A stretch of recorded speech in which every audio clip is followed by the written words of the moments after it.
gente! Nós vamos hoje falar para vocês um pouquinho sobre mitose, divisão celular. Vocês lembram que a gente já falou para vocês sobre intérfase? Lembram? Já há um tempinho atrás. Bom, para acontecer divisão celular, mitose ou meiose, tem que acontecer a intérfase. A intérfase já acontecida, começa a mitose e nós sabemos que a mitose, ela tem como função fazer com que uma célula 2N dê origem a duas novas células também 2N.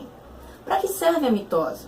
Ela serve para crescimento, reparação de perdas, desenvolvimento embrionário, tá? Regeneração de tecidos, reprodução de alguns animais de maneira assexuada, muito importante para a nossa vida. Bom, como é que acontece a mitose? Preste atenção. Nós temos aqui uma célula hipotética com 4 cromossomos. Nós temos aqui um par de centríolos, 4 cromossomos e um nucleolo. Essa é a nossa célula que vai fazer mitose. Ela é uma célula 2N igual a 4. Portanto, teremos que formar duas novas células iguais a essa, com 4 cromossomos. A mitose, ela acontece em 4 fases: prófase, metáfase, anáfase e telófase. Bom, nós temos aqui a prófase. Se você comparar esta célula com esta, você observa o que aconteceu. Observe. Bom, nós tínhamos aqui um par de centríolos. Aqui nós temos um par de centríolos e do outro lado um outro par de centríolos. O centríolo duplica e migra para o outro lado da célula. Essa carioteca, membrana que envolve o núcleo, vai desaparecendo aos poucos e ao final da prófase não existe mais carioteca. Os cromossomos, que são aqui simples, se duplicam desde a intérfase, mas aqui são visíveis. A duplicação é visível. O nucleolo desapareceu e entre um centríolo e outro aparecem filamentos, são as fibras do fuso.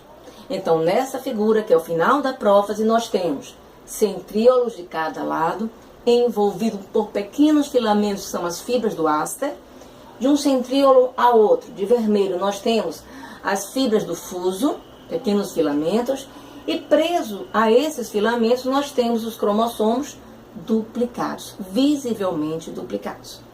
Preste atenção, um detalhe. Cada cromossomo desse, agora duplicado, tem 2 cromátides.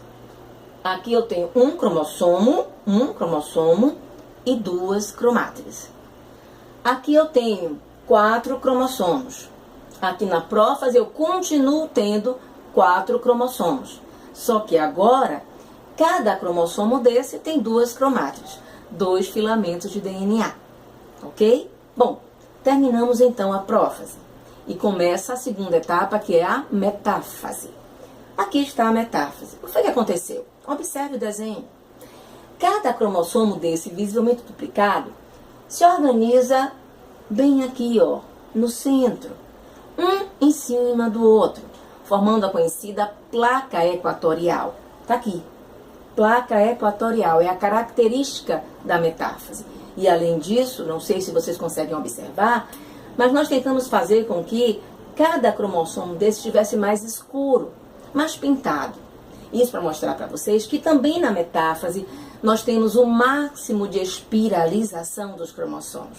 Portanto, aqui na metáfase nós temos essas duas características: formação da placa equatorial e máximo de espiralização.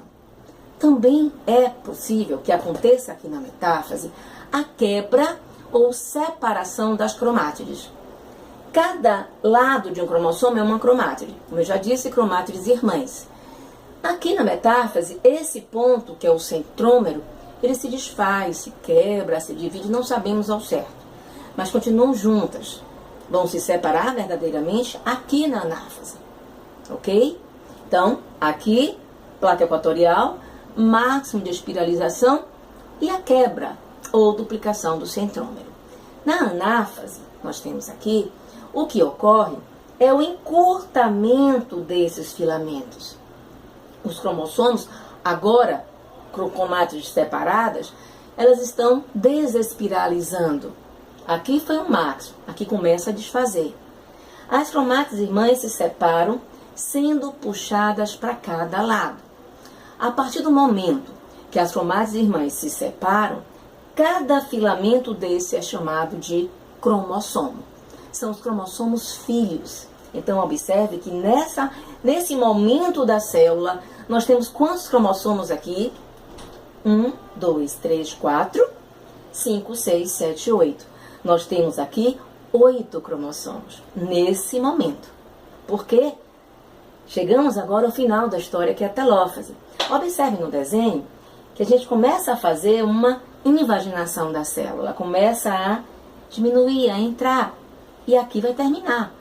Aqui na telófase, nós temos como se fosse o contrário da prófase. O que apareceu na prófase desaparece na telófase, exceto os centríolos. E o que apareceu na prófase desaparece na telófase. Olha aqui, de cada lado eu tenho um par de centríolos. Esse não desaparece mais. Os cromossomos, 4 de cada lado, 4 de cada lado, serão envolvidos por uma nova carioteca. E nesse novo núcleo surge um novo nucleolo. E a célula começa a se dividir de fora para dentro. Ok? Até que consegue formar, então, 2 novas células, como vocês podem ver aqui embaixo. Essa célula, com 4 cromossomos, um nucleolo, um par de centríolos e a carioteca. Essa célula, com 4 cromossomos, um par de centríolos, carioteca e nucleolo. Cada célula dessa, 2N igual a 4. Reparem que elas são exatamente iguais a essa que lhe deu origem. Servindo, como eu já falei, para o crescimento, reparação de perdas, desenvolvimento embrionário, etc. Ok, gente? Essa é a mitose. É assim que acontece. Espero que tenha ajudado vocês. Tchau, tchau.